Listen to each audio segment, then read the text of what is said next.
Halo, selamat datang kembali di channel AM Volleyball. Kali ini kembali lagi di konten tutorial. Kali ini saya akan membahas taktik apa atau strategi apa yang digunakan oleh tim-tim Proliga 2022. Yang pertama yaitu double libero, di mana sebuah tim dalam permainannya menggunakan dua libero sekaligus. Strategi ini biasanya satu libero difokuskan untuk melakukan receive atau bola-bola pertama, dan yang libero yang kedua yaitu difokuskan untuk melakukan defense. Saat posisi tim melakukan receive, libero pertama yang akan bertugas, kemudian saat tim melakukan service, gantian libero kedua yang masuk, kemudian fokus untuk melakukan defense. Strategi ini sudah digunakan oleh beberapa tim Proliga, yaitu yang pertama ada Surabaya Bayangkara Samator, di mana Raka difokuskan untuk melakukan receive, kemudian Henry libero kedua difokuskan untuk melakukan defense.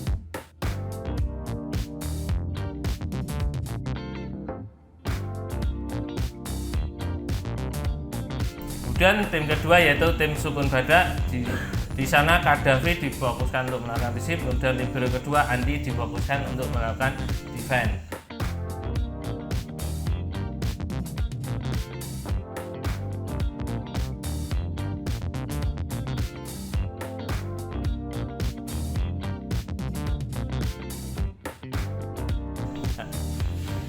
Bisa dicek di pertandingannya apakah strategi ini efektif. Tentu ini adalah keputusan pelatih, di mana yang tahu skill masing-masing pemain untuk bisa memaksimalkan permainan masing-masing tim. Yang kedua, double substitution atau double sub. Strategi ini dilakukan dengan mengganti dua orang pemain sekaligus, di mana untuk menjaga posisi 3 striker di depan. Biasanya saat posisi setter di posisi 5 kemudian pindah bola masuk ke posisi 4, posisi setter ini akan digantikan pemain yang berposisi sebagai opposite, kemudian opposite yang berposisi di posisi 2 kemudian pindah ke posisi 1 melakukan receive akan digantikan pemain yang berposisi sebagai setter.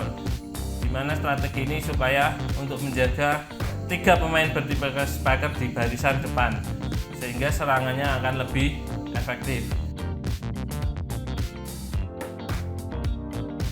Strategi ini sudah digunakan oleh beberapa tim Proliga. Saya lihat kemarin ada tim BNI yang melakukan strategi ini, kemudian agak lupa lagi, kemungkinan baru BNI yang melakukan strategi ini.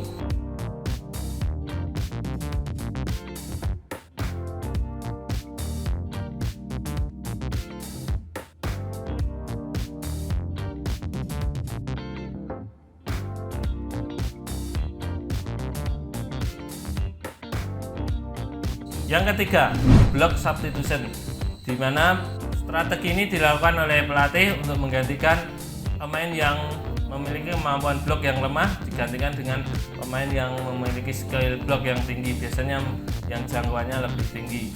Biasanya pemain yang diganti yaitu pemain yang berposisi sebagai setter yang biasanya bertubuh pendek dan jangkauan bloknya rendah. Strategi ini sudah dilakukan oleh beberapa tim, saya lupa tim mana, tapi ada beberapa tim yang melakukan pergantian setter kemudian digantikan pemain yang berposisi sebagai middle maupun opposite yang lebih tinggi jangkauan bloknya. Biasanya strategi ini dilakukan di poin-poin kritis atau menjelang akhir set.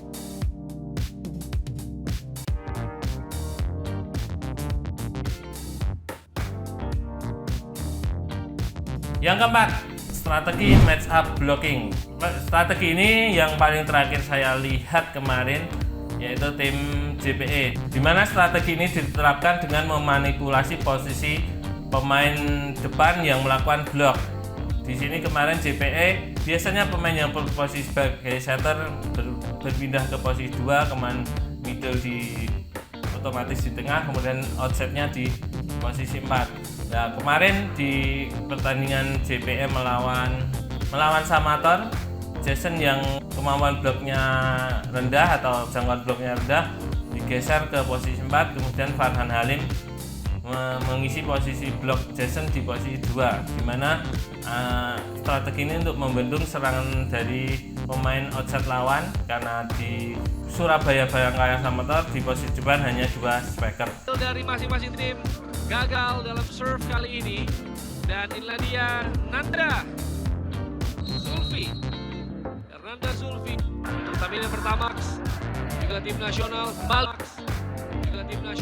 Bali angkat, kita saksikan loh Ya, sangat keras tadi. juga tim nasional Bali angkat, kita saksikan loh Ya, sangat keras tadi. Bali angkat, kita saksikan loh Ya, sangat keras tadi kita lihat Nyoman Julianta.